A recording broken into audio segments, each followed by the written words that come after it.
Gorman. I'm the Apprenticeship Coordinator here. Also behind the camera, we have Troy Sauter. He's our business manager. We'll go into a little bit in depth on what those titles actually mean here in a little bit. But we belong to the Ironworkers. Ironworkers Local 89. So it is our job to do structural steel, put in reinforcing and concrete, and we'll get into all that in just a second. All right. But so Apprenticeship Coordinator, that is my title. It is my job to pretty much be a principal. I got to take care of our schooling, take care of all the students, make sure that they are doing what they're supposed to. Business Manager Troy Sauter, I tell you, I'll have him come right on up, and he'll explain his job a little bit. And here he is. Hello, my name is Troy Sauter. As Seth mentioned, I'm the business manager of Local 89 Ironworkers. My job is basically to be overall manage the business of the Ironworkers, put people out to work, make sure that everybody, contractors and members, are doing their jobs as they're supposed to, and basically ensure that everyone is following our contract. If you know a little bit about the unions and what we do, we are all governed by a CBA, a collective bargaining agreement. So part of my job is to make sure that the Ironworkers are doing everything they're supposed to, and Seth will talk a little bit about specifics on what it is that we do, but I also make sure that the contractors are doing what they're supposed to as far as conditions on the job site and doing what they're supposed to be doing, everything from pay to providing water on the job. So my job is basically to manage that business as a whole. So I'll hand it back over to Seth. All right. And what the Ironworkers have to, I guess, give to you guys is an apprenticeship. All right. An apprenticeship is just a thing to earn as you learn. So pretty much you go out, you go out to work.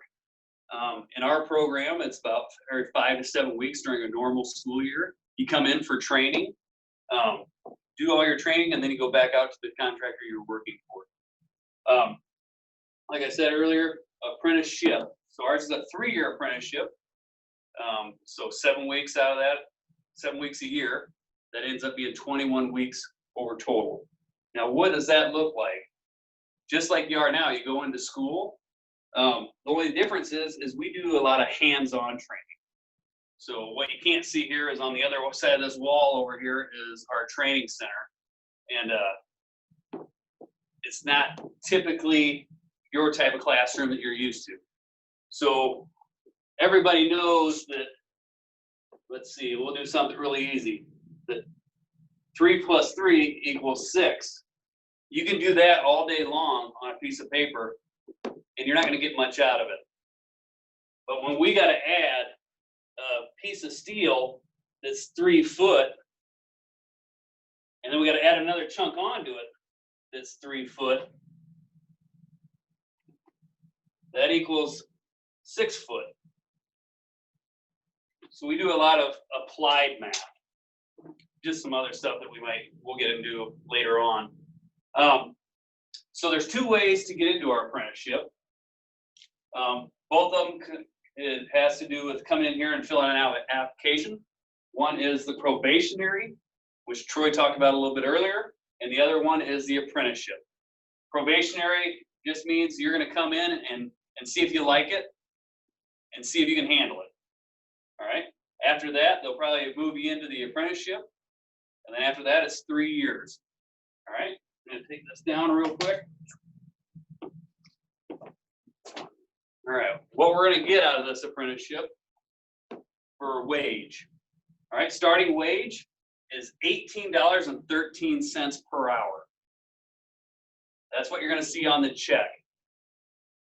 Total package, so everything over and beyond, meaning our benefits, our pension, annuity, health and welfare, and our HRA, which we'll get into in just a second, takes your grand total to $38.77 per hour that you're making. All right. Every 6 months, you're going to get a pay raise until you graduate the apprenticeship. Then you turn out, as of right now, $29.25 on the check, and total package, meaning all this other stuff, equals $49.89. All right. So now if we go into our benefits, a pension plan is a retirement. I hope every one of you has has learned at least what a retirement is. But we call that our pension. We put $8.44 an hour into that. All right. Annuity is another form of pension. We put $4.23 an hour into that. And our health and welfare is our insurance. We think of ourselves as a body, and so we want to take care of each other. And this is how we do it. We buy our own insurance through our own group. And for that, it's $6 per hour that we put towards that. Our HRA, health reimbursement account, is just a savings account for your insurance. And we put 70 cents into that. So if you need glasses, braces, you got to go get a prescription, you can take out of that instead of paying out of pocket. All right, so that's kind of a breakdown on the start to finish, what you're going to start at, what you're going to finish at. The great thing about going through the apprenticeship from start to finish, after you're all said and done, you get your journeyman card, your journeyman status. All right. After that, you can travel anywhere throughout the United States and Canada and now Puerto Rico. What's that mean for you? That means you're always going to have a job no matter where you go. If you and your spouse decide to move to California, guess what? You don't have to worry. You already have a job. It's all right there. All right. So that is our wages, our starting, our finish, and our benefits. Now, what you need to get through there, you need to have a high school diploma or GED. Must be 18 years of age. It must be able to pass a drug test. So not too hard. The rest, this is apprenticeship. We'll teach you everything else. We have a whole school. That's our job to teach you.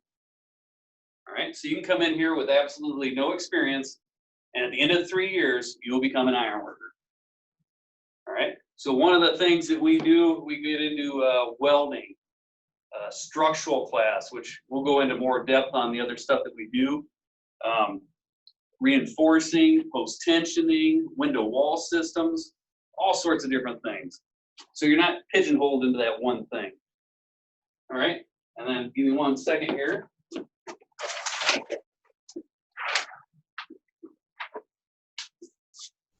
All right, kind of a breakdown. You start out as an apprentice. From there, you become a journeyman. All right, once here, remember you can travel anywhere through the United States and Canada if you want, and Puerto Rico. All right, from there, you become a foreman, a general foreman, a superintendent. All right, or you can take another route. You can go into safety, or you can go down this little squiggly line. This thing looks like a pumpkin, and that's project manager. Or let's go a different route. You become an officer of the local, like I am, or like Troy is. All right. Or after that, you can go down to the international. I actually have a brother that's in the international, and he went through the apprenticeship, same apprenticeship that I went through, same time frame. All right. Now let's take another route. We can be an owner of a company. Our largest employer of ironworkers was an apprentice. That's exactly where he started out. He started out here, became a journeyman, went over to a foreman, and then went over to an officer of the local, and then decided to be an owner. So you can hop all over the place. And then this is just a small portion. It even opens up even wider than that. All right, I'm going to ask Troy to go ahead and grab the camera, and I'm going to go ahead and show you some models of some stuff that we do. All right. And I have him go ahead and nod when he's all good and ready to show. All right, so I'll kind of turn this around a little bit. So this is a structural job. It's just a model. This ain't what we do. We don't play with these little plastic pieces. But this is a structural model. All right, this is the steel skeleton of a building. We put all the steel up. So you usually have your 2 guys up here that are dealing with the crane, and they put in the steel. All right, we have people on the ground that have to rig that up to the crane and send it up to them. And then there's tons of people going behind and making sure everything's bolted up or welded and putting down the decking, which is right here. All sorts of different stuff. And if we notice on this building, like I said, we do structural, but we also do that thing I call ornamental work. All right, and ornamental work is a bunch of different things. It could be the window wall units that you see right here. Ironworkers put those in. All right, now if I turn this around a little bit, sorry about this, and we look right into here, you can see the stairways and handrails. Ironworkers also put those in. All right, now we're going to move into another model. All right, this is some structural and some precast. So what we have here is we have a beam line, so beams, and then we have bar joists that go across. And all those connect to these little angles on the wall. You kind of see them everywhere. And those attach to these panels right here. And those panels are precast panels, which is just made of cement. They come in on a flatbed. We pick them up with a crane, tilt them into place, and weld them off. All right. So like a lot of schools nowadays are being done this way. And then of course we put the decking on. We use welders, bolt up, all sorts of stuff. All right, moving on from there, we're gonna skip way over here. I talked about reinforcing. All right, and that's putting in rebar into concrete. So we don't actually do the concrete part, but if you can see this stuff right here, the little metal bars sticking up out, all right, that's rebar. That's what gives that concrete its strength. So what we do is we put it in place, we carry it, put it in place, and then we tie it. And we'll show you some of the tools later on that we use to tie that steel. All right, and like I said, that steel is what gives that concrete the strength. That's what holds it up. All right, this is just a parking ramp, pretty typical parking ramp, elevator shaft. All of that has reinforcing in it. Also, the thing that doesn't show you is post-tensioning. There's post-tension wires in a lot of this stuff too, which is lighter. It doesn't weigh as much as this, all the steel bar in it. You can use less of it. All right, ironworkers also do that. All right, we're gonna move on to the bridge. All right, just like an interstate bridge, kind of what this is here. We put in all the beams, everything else, all this cross bracing, and then we also put in the rebar again. All these little green dowels got rebar in it. Concrete sits on top. You got the piers also right here. All that gets rebar in it.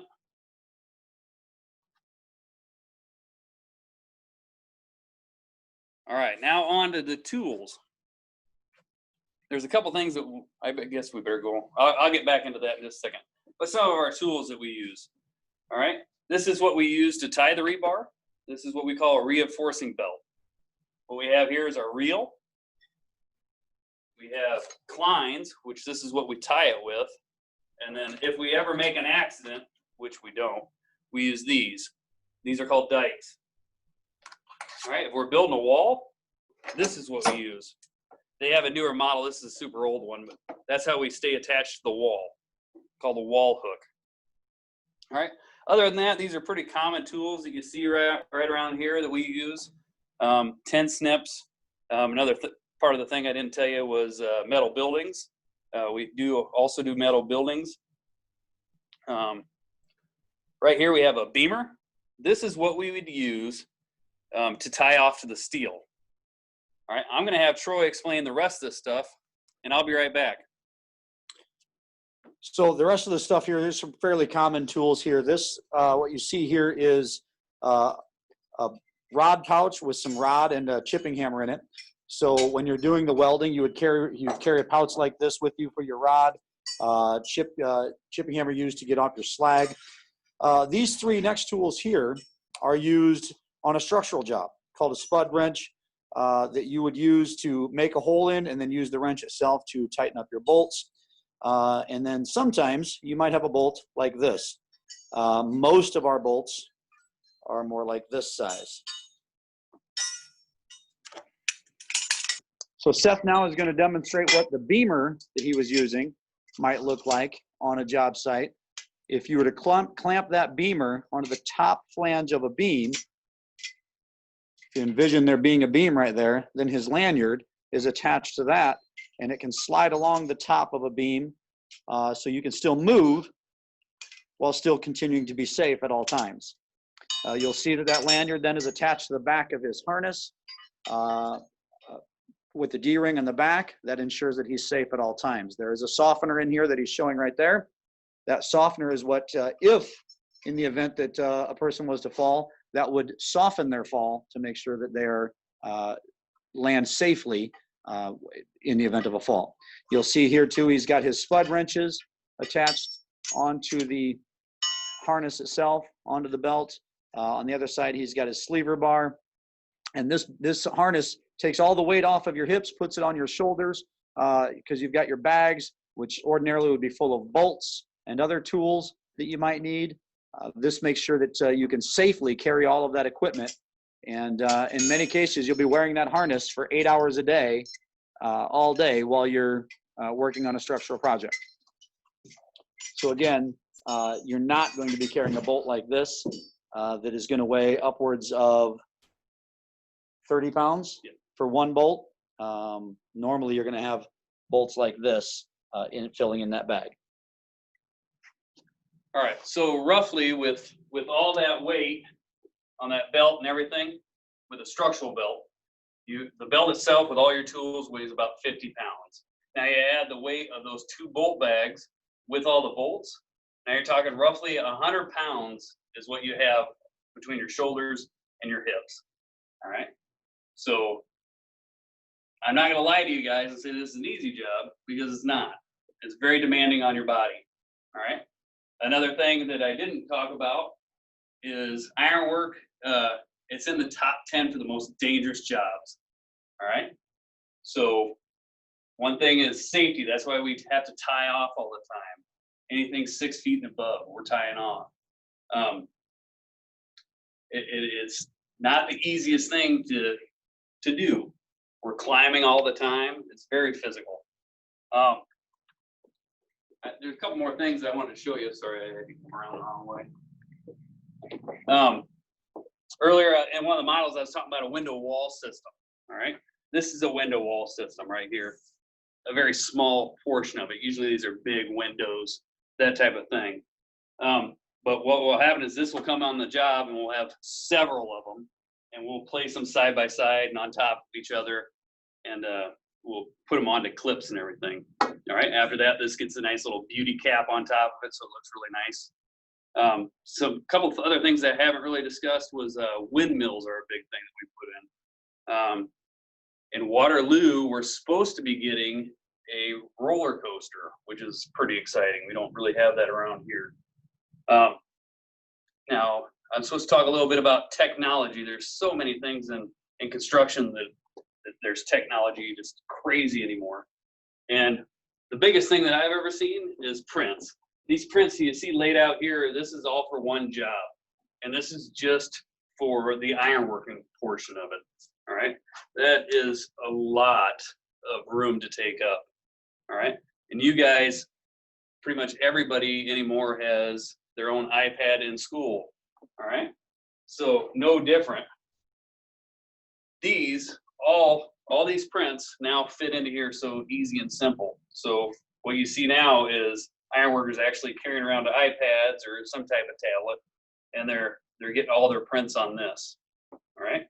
So saves tons of money, and it's a lot easier. It's all at your fingertips. All right, I'm going to ask Troy if there's anything that I've missed.